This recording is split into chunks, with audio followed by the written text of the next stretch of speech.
안녕하세요, 차플레이 이용빈입니다. 중국은 지금 누가 뭐래도 전 세계에서 가장 빠르게 미래차 시대로 전환하고 있는 나라죠. 먼저 신에너지차 판매량, 그러니까 전기차와 플러그인 하이브리드를 합친 판매량을 보면 작년 한 해 동안에만 중국 내에서 1281만 대가 팔렸습니다. 점유율이 무려 54%. 이제는 내연기관보다 전기차 충전기 꽂는 플러그인 차가 더 많이 팔리는 시장이 된 거예요. 우리나라가 작년에 점유율이 14% 정도, 미국이 8%, 유럽이 28%인 걸 감안하면 중국 시장의 신에너지차 전환 속도는 어마어마하게 빠르다고 될 수 있고요. 그러면서 작년에 전 세계에서 팔린 신에너지차의 무려 71%가 중국 시장에서만 팔렸습니다. 그런데 차만 전기로 바뀐 게 아니에요. 두 번째로 눈여겨볼 건 자율주행 기술의 도입 속도입니다. 일단 완전 무인 자율주행 로보택시. 중국은 그냥 국가 주도로 판을 깔아주고 있습니다. 우한이나 베이징 같은 주요 대도시에서 이미 아폴로고, 위라이드, 포니 AI 같은 회사들이 각각 1000대 이상씩의 로보택시를 투입해서 이미 상용 서비스를 운영하고 있고요. 일반 소비자가 살 수 있는 자동차로 놓고 봐도 작년 기준으로 차선 중앙 유지해주고 차간거리 조절해주는 기능을 하는 레벨 2 수준의 운전자 보조 시스템 설치율이 86.8%라고 하고요. 여기에 고속도로랑 복잡한 도심에서도 차가 스스로 운전해서 목적지만 입력하면 알아서 거기까지 가는 레벨 2 플러스 수준의 운전자 보조 시스템 탑재율은 무려 작년 기준으로 34.8%나 된다고 합니다. 전기차뿐만 아니라 자율주행에 있어서도 가장 빠르게 변화하고 앞서 나가고 있는 거죠. 실내 인포테인먼트 시스템도 마찬가지입니다. 지금 중국에서 출시되는 차들 거의 대부분이 조수석까지 꽉 채우는 터치스크린을 장착하고 있고 이 안에서 영상 보고 게임하고 이런 것들 이제는 안 되는 차를 찾기가 더 힘들 정도입니다. 자, 그래서 중국은 지금 미래차의 핵심 흐름 3가지, 전기차, 자율주행, 인포테인먼트 이 셋 모두를 가장 빠르고 가장 과감하게 전환하고 있는 나라라고 할 수 있는데, 이렇게 자동차의 극단적인 첨단화를 추구하던 중국 당국이 최근 의외의 움직임을 보이기 시작했습니다. 전 세계가 따라하려던 이 화려한 자동차 유행들에 오히려 강력한 제동을 걸기 시작했어요. 제조사들의 기술 과시가 한계에 부딪힌 건지 아니면 우리가 애써 모른 척하고 있던 치명적인 안전 문제가 터진 건지, 제가 오늘 말씀드릴 중국이 최근 금지하려는 자동차 유행 5가지, 이 영상을 끝까지 보시면 글로벌 자동차 산업이 앞으로 어떤 방향으로 방향을 수정하게 될지 미래를 살짝 들여다보실 수 있을 겁니다. 중국이 최근 금지하려는 자동차 유행 첫 번째, 매립형 전자식 도어 핸들입니다. 요즘 출시되는 신차들 보면 문손잡이가 차체 안에 매끈하게 숨겨져 있죠. 테슬라 모델 3, 모델 Y 같은 차들, 내가 직접 도어 핸들의 뒷부분을 누르고 앞부분을 잡아 당겨야 되는 구조고요. 현대 아이오닉, 기아 EV 시리즈 같은 차들은 내가 차에 잠금을 해제하면 도어가 자동으로 뿅 하고 튀어나오는 구조입니다. 사실 거슬러 올라가 보면 시작은 1950년대 메르세데스 벤츠 300SL 걸링 도어 모델이었던 것 같아요. 이 차는 사실 근본이 레이싱에 나가는 차로 만들어졌다 보니까 당시에 가볍고 튼튼하게 만들기 위해서 파이프를 엮은 형태의 튜블러 스페이스 프레임을 적용했는데, 그러다 보니까 차체 옆면 문턱이 너무 높아져서 일반적인 도어를 달 수가 없었던 겁니다. 그래서 날개처럼 이렇게 열리는 걸링 도어를 달았고, 여기서 문 손잡이가 튀어나와 있는 형태로 만들게 되면 디자인도 흉하고 공기 저항도 더 생길 거라는 우려 때문에 처음으로 도어 핸들이 차체 안쪽으로 숨겨져 있는 매립식 도어 핸들을 적용했던 겁니다. 한쪽을 꾹 누르면 지렛대처럼 반대쪽이 튀어나와서 잡고 여는 기계식 매립형 손잡이였죠. 그리고 이후에도 닛산 GT-R이나 에스턴 마틴 같은 고성능 스포츠카들이 공기 저항을 조금 줄여본다는 이유로, 혹은 비싼 차에 더 비싼 기능으로 보이기 위해서 이런 매립식 도어 핸들 구조를 적용했었습니다. 그런데 이걸 전 세계적인 유행으로 만들어낸 건 역시 테슬라였죠. 테슬라는 2012년에 모델 S를 내놓으면서 똑같이 매립식 핸들을 적용했는데 여기에 결정적인 차이가 있었습니다. 전자식이었다는 거죠. 사람이 직접 누르거나 당길 필요 없이 스마트키를 들고 차에 다가가기만 하면 차가 알아서 핸들을 내밀었습니다. 차가 사람을 인식하고 먼저 반응하는 것, 당시로서는 이게 꽤 충격적인 경험이었습니다. 그리고 테슬라는 이걸 전기차의 시각적인 언어, 공식 같은 걸로 만들어버렸죠. 생각해보면 2012년이면 벌써 14년 전입니다. 그때는 전기차가 내연기관차랑 겉모습으로 구별되는 방법이 거의 없었어요. 그때는 심지어 모델 S에도 그릴 모양이 있었을 정도입니다. 그래서 테슬라가 그래도 뭔가 내연기관 차량은 다른 부분이 필요한데 라고 고민을 하다가 내놓은 게 이 전자식 도어 핸들이었습니다. 이걸 적용해서 멀리서 봐도 전기차인 건 단번에 알아볼 수 있게끔 하자. 도어 핸들이 없는 차는 곧 전기차다! 라는 이 디자인 공식 자체를 테슬라가 처음으로 만들어낸 겁니다. 그래서 지금 나오는 전기차들이 너나 나나 다 도어 핸들을 매립식으로 만들고 있는 거죠. 물론 모든 디자인에는 논리가 있어야 되기 때문에 때문에 테슬라가 당시에 도어 핸들을 차체 안으로 매끈하게 숨기면 공기저항 계수가 낮아져서 주행거리가 늘어난다는 논리를 내세우기도 했습니다. 그러면서 이 미래적인 쇼맨십하고 주행거리 향상이라는 명분이 합쳐지니까 전 세계 자동차 회사들이 발칵 아니 살짝 뒤집혔습니다. 우리나라 현대기아는 물론이고 중국의 수많은 브랜드까지 전부 이 방식을 복사 붙여넣기 하듯이 컨트롤 C, 컨트롤 V 하듯이 채택하기 시작한 거죠. 도어 핸들이 평범한 아웃사이드 타입으로 돌출돼 있으면 왠지 촌스러워 보이니까 우리 차가 최첨단 신차다라는 걸 어필하려면 무조건 문손잡이부터 숨기고 봐야 되는 일종의 강박에 가까운 전 세계적인 유행이 만들어진 겁니다. 그런데 중국 정부가 이제 이걸 법으로 금지했습니다. 이번 달 중국 공업정보화부 MIIT가 신규 안전기준을 공식 발표했는데요. 내년 1월 1일부터 중국에서 판매되는 모든 차량의 도어에는 기계식 손잡이가 반드시 있어야 된다는 겁니다. 트렁크는 예외지만 승객이 타고 내리는 문은 전부 해당됩니다. 구체적으로는 가로 60mm, 세로 20mm, 깊이 25mm에 손을 넣을 수 있는 공간이 있어야 핸들로 인정된다고 해요. 이 치수를 못 맞추면 아무리 핸들처럼 생겼어도 탈락입니다. 충돌 후에 전원이 완전히 차단된 상황에서도 안쪽에서 바깥쪽에서 모두 맨손으로 열 수 있어야 된다는 게 핵심이에요. 심지어 이미 형식 승인을 받은 기존 모델들도 2029년까지는 바꿔야 됩니다. 전 세계 최초로 국가 차원에서 사실상 매립형 도어핸들과 전자식 도어핸들을 동시에 공식 퇴출시킨 거죠. 왜 이렇게 됐을까? 큰 인명사고가 연이어 발생했기 때문입니다. 2024년 4월에 중국 산시성에서 화웨이 아이토 M7이 사고를 당했는데 차 문이 열리지 않았어요. 배터리가 손상되면서 전기가 아예 끊겼고 전자식 도어핸들이 작동을 멈춘 겁니다. 결국 탑승자 3명이 빠져나오지 못하고 사망하게 됐죠. 작년 10월 중국 쓰촨성 청도에서도 샤오미 SU7이 충돌 후 화재가 났을 때 똑같은 문제가 반복됐습니다. 밖에서 시민들이 문을 열려고 잡아당겼는데 열리지 않았고 결국 운전자가 사망했어요. 구조적인 문제입니다. 100% 전자식으로 작동하는 매립식 도어핸들은 작동 원리 자체가 전기에 의존하는 거예요. 충돌로 배터리가 손상되거나 화재로 전원이 차단되는 그 순간에 그러니까 탑승자가 빨리 빠져나와야 되는 이 골든타임에 문이 안 열리는 겁니다. 물론 현대차 같은 경우는 사고가 감지됐을 때는 무조건 문손잡이가 팝업이 되도록 설계가 돼 있습니다만 이 전 세계 자동차 회사들이 다 각자의 방식대로 이 매립식 도어 핸들, 전자식 도어 핸들을 설계해 놓다 보니까 사고가 났을 때 문손잡이가 무조건 튀어나오는 회사도 있는 반면 아닌 회사도 있습니다. 대표적으로 테슬라 모델 3, 모델 Y는 도어 핸들이 강제로 튀어나오는 구조가 아니다 보니까 미국에서도 문제가 되고 있죠. 미국에서 일반인들이 골든타임에 이 차의 도어를 열어주려고 같이 도와주려고 하는데 이거를 열 방법을 모르는 사람들이 있는 겁니다. 그래서 실제로 지금 미국 NHTSA도 테슬라의 도어 핸들 문제에 대해서 조사를 시작하고 나섰고 올해에는 Safe Exit Act라는 이름의 법안이 의회에서 발의되기도 했습니다. 유럽 유로엔캡도 안전도 평가에서 사고 이후에 도어 핸들이 작동해야 된다는 의무를 새 기준에 포함한다고 하죠. 그래서 아마 내년부터 나오는 신차들 1년에 3천만 대가 팔리는 중국 시장의 눈치를 봐서라도 다시금 안전한 기계식 도어 핸들을 장착하게 될 걸로 생각되고요. 사실 이건 중국이 무슨 억지를 부리는 게 아니라 우리 모두의 안전을 위한 결정이고 또 전 세계 모두가 안전이 최우선이라는 것에 공감하고 있기 때문에 앞으로 우리가 매립형 전자식 도어를 볼 일은 거의 없어질 것 같아요. 중국이 최근 금지하려는 자동차 유행 두 번째, 요크 스티어링 휠입니다. 자동차가 발명된 이후로 100년 넘게 스티어링 휠은 항상 동그랬습니다. 위, 아래, 좌우가 다 막혀있는 원형, 이게 당연한 거였어요. 그런데 어느 순간부터 위, 아래가 잘려나간 스티어링 휠이 나오기 시작했습니다. 이걸 요크 스티어링 휠이라고 부르죠.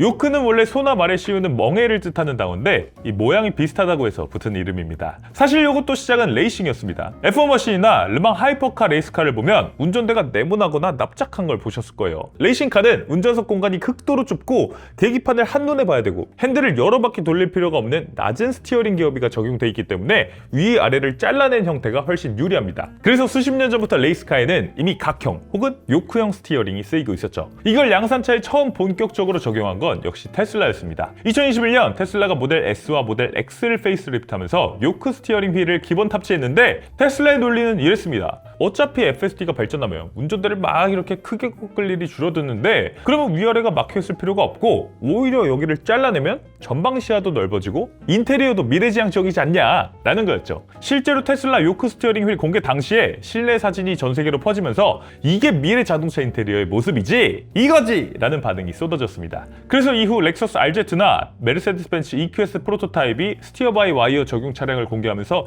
요크 스티어링 휠을 장착했고 중국에서도 모터스의 LS6 같은 차가 요크 스티어링 휠을 채택했어요. 그래서 이것도 매립형 전자식 도어 핸들처럼 미래차 디자인의 유행, 상징처럼 되려나? 라고 생각했는데 중국 정부가 이번에 이 요크 스티어링 휠도 사실상 금지했습니다. 중국 국가표준화관리위원회가 스티어링 휠 안전기준인 GB11557을 개정하면서 요크형 스티어링 휠이 사실상 통과할 수 없는 구조가 됐습니다. 핵심은 충격 테스트인데, 그러니까 개정안을 보면 스티어링 휠, 운전대의 테두리 부분 전체에 걸쳐서 10개의 지점에서 충격 흡수 테스트를 통과해야 된다라고 규정하고 있습니다. 그런데 위아래가 잘려있는 요크 구조는 어떤가요? 물리적으로 이 위아래 테스트 포인트 자체가 아예 없죠. 기준을 충족할 방법이 없는 거예요. 그래서 이미 판매 중인 모델은 13개월의 유예기간이 주어지지만 신차는 내년 1월 1일부터 이 기준을 무조건 맞춰야 됩니다. 그러면 왜 이걸 문제 삼았을까? 에어백과 머리 보호 때문입니다. 일반 원형 운전대는 사고가 나면 흉부 정면에 있는 에어백이 터지면서 머리랑 가슴을 감싸주는 구조죠. 이 둥근 운전대 테두리가 1차적으로 충격을 흡수해주고 에어백을 지지해주는 이 방패 같은 역할을 합니다. 그런데 요크 스티어링 휠은 위아래 테두리가 없잖아요. 그래서 충돌하는 순간 운전자의 머리가 운전대 위쪽의 빈 공간을 통해서 그대로 앞으로 튀어나가거나 아니면 에어백이 터져도 이걸 든든하게 뒤쪽에서 받쳐줄 지지대가 없는 거예요. 실제로 중국 교통안전연구 데이터에 따르면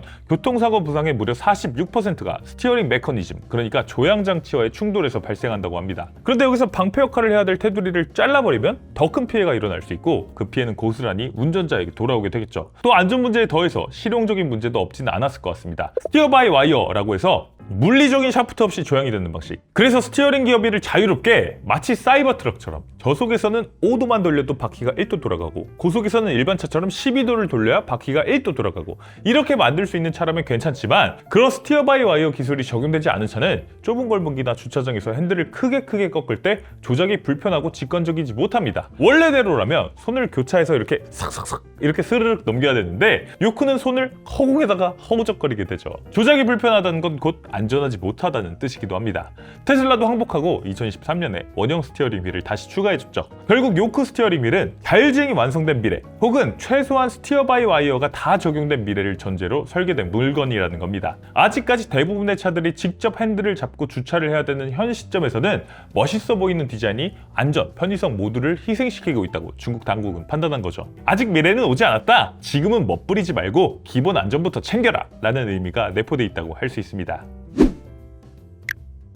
중국이 최근 금지하려는 자동차 유행 세 번째, 터치스크린 올인입니다. 이것도 사실은 테슬라가 유행시켰다고 해도 과언이 아니죠. 2012년에 테슬라 모델 S가 처음 나왔을 때 센터 콘솔도 역시 충격이었습니다. 버튼이 하나도 없었어요. 버튼, 스위치, 다이얼, 기존 자동차라면 대시보드에 당연히 달려있어야 되는 게 다 사라지고 그 자리에 17인치 세로형 터치스크린 하나만 달랑 있었습니다. 당시 자동차 업계 사람들이 이걸 보고 야, 이건 차가 아니라 아이패드에다가 바퀴를 달아놓은 거다 라고 했을 정도죠. 그런데 이게 또 전 세계적인 유행이 돼버렸습니다. 에어컨 온도 조절, 시트 열선, 사이드미러 각도, 심지어 기어 변속까지 하나씩 터치스크린 안으로 들어가기 시작했죠. 물리 버튼이 없어야 세련돼 보이고 버튼이 마르면 구식처럼 보인다는 강박이 자동차 업계 전반에 퍼졌습니다. 테슬라를 시작으로 특히 중국 전기차 브랜드들이 이걸 극단까지 밀어붙였죠. GV01 같은 차를 보면 테슬라가 핸들 안에 넣어놓은 깜빡이까지 그대로 따라서 적용한 걸 볼 수 있었는데 중국 당국이 봤을 때 여기에도 좀 제동이 필요했던 겁니다. GB4094 개정안인데요. 내년 7월 1일부터 신차를 만들 때 핵심 기능들은 반드시 물리적인 버튼이나 다이얼로 밖으로 빼놓으라는 겁니다. 구체적으로는 방향지시등, 비상등, 클락션, 기어 변속, 와이퍼, 전면 유리 성의 제거, 창문, 긴급구조 요청, 시동 온오프, 그리고 주행보조 시스템 활성화까지 이것들은 안전을 위해서 터치스크린 안으로 들어가면 안 된다는 거예요. 그러면서 버튼의 최소 크기도 정해졌습니다. 가로, 세로 10mm 이상이어야 되고요. 손으로 눌렀을 때 제대로 된 촉각, 청각 피드백이 있어야 됩니다. 그러면서 핵심 조항이 하나 더 있는데 인포테인먼트 시스템이 꺼지거나 다운되더라도 이 기능들은 반드시 작동해야 된다는 겁니다. 아직 자율주행 시대 아니라는 거죠. 아직까지는 사람이 운전하는 시대라는 겁니다. 그러면 사람이 운전할 때 시선을 전방에 고정해야 되는데 이때 눈을 떼지 않고도 차의 기능들을 조작하려면 물리 버튼이 꼭 필요하다는 얘기입니다. 물리 버튼은 손의 감각만으로도 위치를 찾을 수 있죠. 우리가 예전에 고아라폰 같은 거 쓸 때 안 보고도 탁탁탁 문자 보내던 것처럼 내 차도 몇 번 타다 보면 보지 않고도 손이 먼저 가죠. 그런데 터치스크린은 다릅니다. 화면을 봐야 되고 그 안에 서브 메뉴가 어디 있는지 또 찾아서 터치해야 됩니다. 시속 100km로 달리는 차 안에서 운전자가 터치스크린을 보고 조작을 해야 된다는 거, 이거 뭐 명백히 너무나 위험한 행위라는 거죠. 실제로 중국 내에서도 비판이 나왔어요. 지리자동차 디자인 총괄 부사장 천정이 작년 말 현지 매체들과의 인터뷰에서 현재 중국 자동차 산업은 맹목적으로 유행을 쫓는 병에 걸려 있다. 많은 회사들이 소비자의 진짜 안전이나 필요는 무시한 채 그저 미래지향적으로 보이기 위해 무분별하게 디자인 요소들을 베끼고 있다. 화면만 키우고 버튼을 없애고 스펙 경쟁만 하는 건 사용자의 진짜 요구를 충족시키지 못하는 가짜 혁신일 뿐이다 라고 대놓고 비판을 하기도 했죠. 실제로 유럽도 정확히 같은 방향으로 가고 있습니다. 유럽의 신차 안정도 평가 유로엔캡은 올해부터 터치스크린에만 의존하는 차량은 최고 안전 등급을 주지 않고 점수를 깎아버리겠다고 발표했어요. 다만 유럽은 평가 점수로 압박을 하는 방식인데 유럽은 그걸 아예 법으로 강제해버린 겁니다. 방향은 같지만 수단이 훨씬 중국 측이 강력하다고 할 수 있죠. 중국스럽긴 한데 어쨌든 아직까지 사람이 운전하는 시대, 감독하는 시대에는 안전을 위해서 꼭 필요한 물리 버튼은 남겨놓는 게 좋다는 생각이 드네요.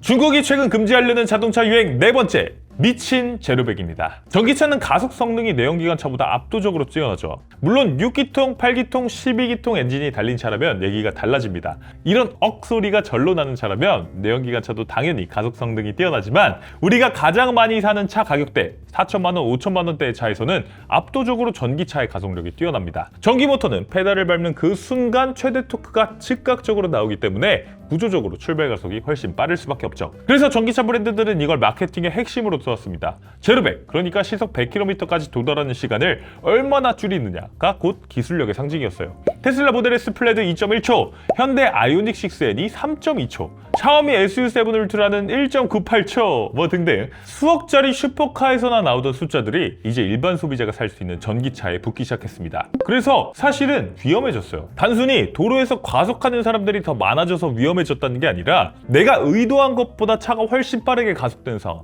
혹은 가속 페달 실수 한 번만으로도 걷잡을 수 없이 차가 그냥 가속돼서 사고가 일어나고 있는 상황입니다. 우리나라에서도 사회적인 문제가 됐죠. 중국도 상황은 마찬가지입니다. 결국 중국 공안부가 이런 상황에 제동을 걸었어요. 자동차 운행 안전기술 조건 개정 초안에 차량 시동을 걸었을 때 기본으로 설정되는 드라이빙 모드에서는 제로백이 5초 이상이어야 한다라는 내용이 들어왔습니다. 처음엔 이게 무슨 소린가 싶었어요. 아니 그러면 고성능 전기차 만드는 것 자체를 아예 금지시켜버리겠다는 건가 생각했는데 아니었습니다. 정확하게 짚고 넘어가야 되는 부분은 고성능 차 자체를 금지하는 게 아니라는 겁니다. 운전자가 직접 스포츠 모드나 고성능 모드를 선택하면 여전히 제로백 2초의 고성능 가속이 가능해요. 다만 시동을 걸었을 때 아무 설정도 안 한 기본적인 상황에서는 제로백 성능이 5초보다 느려야 된다는 겁니다. 중국도 우리나라와 마찬가지로 의도치 않은 급가속 사고, 소위 급발진 주장 사고가 많이 일어나고 있어요. 특히 고령 운전자나 면허를 딴 지 얼마 안 된 초보 운전자들이 이런 사고를 일으키는 경우가 많은데 제로백 5초 제한과 함께 페달 오조작 방지 장치를 의무화해서 의도치 않은 급가속으로 일어나는 사고를 애시당초 차단해버리겠다라는 목적이 있는 겁니다.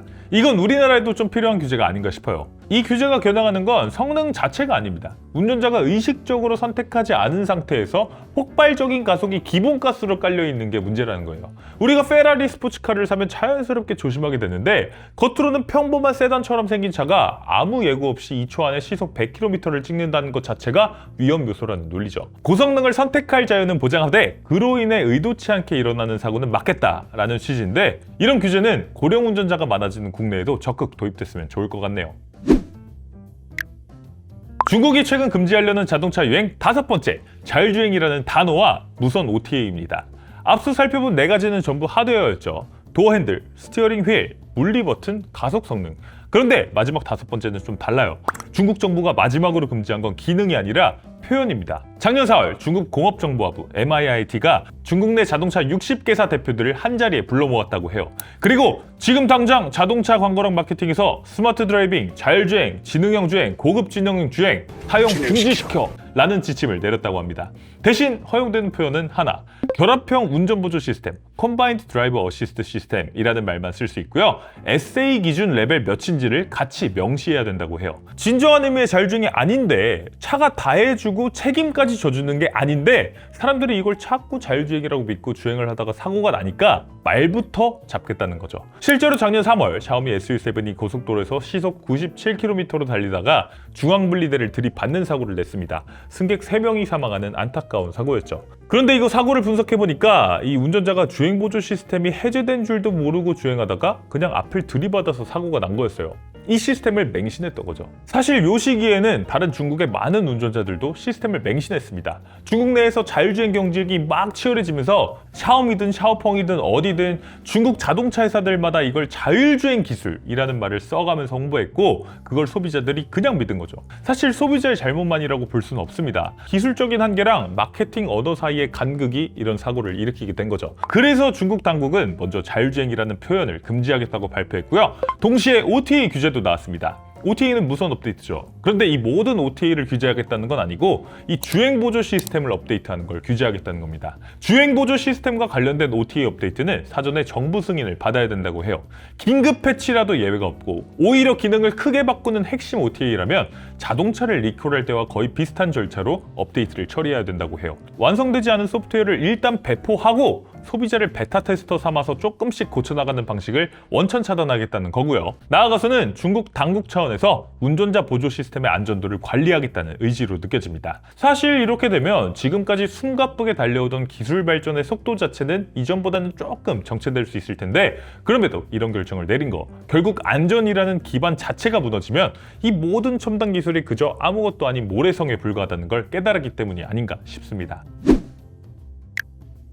오늘 이렇게 중국이 최근 금지하려는 자동차 유행 5가지에 대해서 살펴봤는데요. 전자식 도어핸들, 요크 스티어링 휠, 터치스크린 올인, 폭발적인 기본 가속, 그리고 자율주행이라는 말 자체까지 사실은 공통점이 있습니다. 전부 테슬라가 시작했거나 테슬라를 따라하다가 생긴 유행들이라는 거죠. 테슬라는 기존 내연기관 차들과 완전히 다르기 위해서 자동차를 마치 바퀴 달린 스마트폰처럼 설계해왔습니다. 물론 그건 혁신이었어요. 성공한 혁신이라서 엄청난 성공까지 거뒀고 실제로 시장을 리드했고 중국 자동차 브랜드들뿐만 아니라 우리나라, 미국, 일본, 독일 회사들도 그 혁신의 이미지를 쫓아서 앞다퉈서 버튼을 없애고 성능을 과시하고 뭐 이러기 바빴습니다. 그런데 그 중에서도 전 세계에서 가장 빠르고 과감하게 미래차 시대로의 전환을 밀어붙이던 중국 정부가 역설적으로 가장 먼저 제동을 걸었다는 사실은 글로벌 자동차 시장에 시사하는 바가 아주 크다는 생각이 듭니다. 혁신이라는 이름으로 포장된 기술적 가시가 사람의 생명을 위협한다면 그건 더 이상 혁신이 아니라는 거죠. 무기가 될 수 있다는 겁니다. 세계 최대의 자동차 시장인 중국이 시작한 기본 안전으로의 회귀, 조만간 우리나라와 글로벌 스탠다드에도 분명히 큰 영향을 미치게 될 것 같습니다.